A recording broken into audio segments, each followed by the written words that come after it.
ভাইরে, প্রতি সপ্তাহে কেন যে আসে শনিবার কেউ জানো কি? পেঁয়াজবাবু রসুন সোনা ঝুড়ি থেকে মারবে উঁকি। বেটারা হাততালি দিয়ে বলে, আহ ভারী মজা। আর আমার হয়ে যায় ভীষণ রকম সাজা। ছাপগুলো আবার নিরামিষ দেখলেই জিভে পড়ে তালা। আর আমার হয়ে যায় যত জ্বালা। তবে আমিও যাই না কম, ওই সয়াবিনই হবে তবে অন্য রকম। ওভেনে বসিয়ে জলসহ কড়াইটি, নুন দিয়ে নামাই সয়াবিন বড়িটি।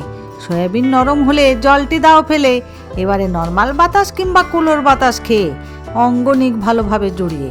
এরপরে চারমগজু কাজু বাদাম এলো, এদের ভেজানোর জন্য জলটি তুমি ঢালো। এতক্ষণে হয়েছে সয়াবিনেরা ঠান্ডা, তবে আর কি, মাথায় মারো ডান্ডা। সুদর্শন চক্র লাগানো বাটিতে এরা গেল, জল ছাড়া দরদরে করে বাটা হলো। বাটা হয়ে গেলে মিক্সিং বলে গেল চলে, আয় বাবা একখানা সেদ্ধ আলু, অমনি করুণের কাজটি হলো চালু। আলুর কিছু অংশ যদি কোরা হব না বলে মারে ঝাঁপ, তাহলেও নেই কোনো চিন্তা, হবে না কোনো মাপ। হাত দিয়ে বেটাদের কেলিয়ে সিধে করি। এরপরে এলো নুন, হলুদ, জিরে, ধনে, লঙ্কার গুঁড়ি, ময়দা, আদা বাটা, নারকেল করা, গোলমরিচ, গরম মশলার গুঁড়ি। হাত দিয়ে রামকেলানি চালু করে দিই।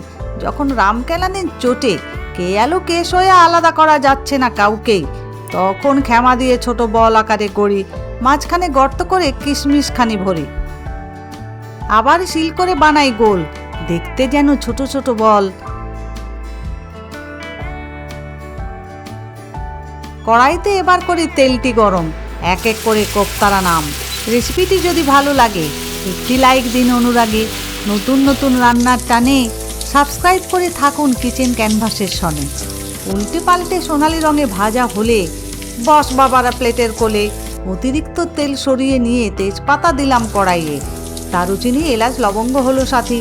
শেষে এলো এক টুকরো জয়িত্রী।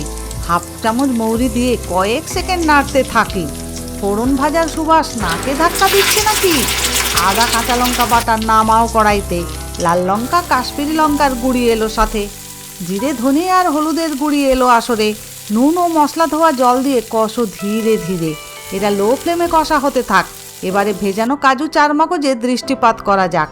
শিলের ওপরে নিয়ে বেটে মসৃণ পেস্ট নিলাম বানিয়ে। একটি বাটিতে নিয়ে টক দই, এই বাটা কাজু নামাও গোসই।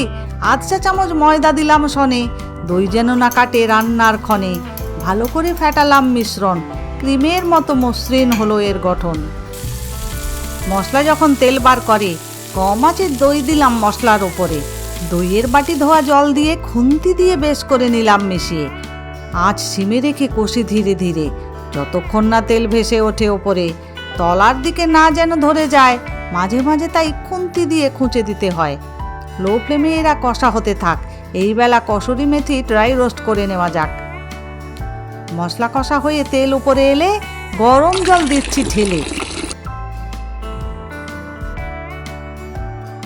ভাজা কসুরি মেথি দিলাম ছড়িয়ে, অল্প একটু জায়ফল নিলাম কুড়িয়ে।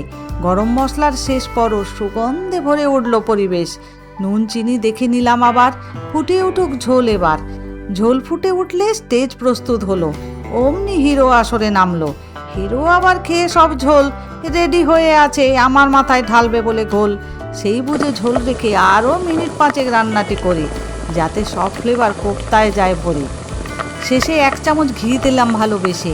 প্রস্তুত হলো রাজকীয় সয়াবিনের কোপ্তা কারি, নিরামিষ দিনের সেরা তরকারি। গরম ভাত, রুটি, লুচি, পরোটার সনে বারবার খেতে ইচ্ছে জাগবে সবার মনে। কমেন্ট করে জানিও কেমন হলো রেসিপি।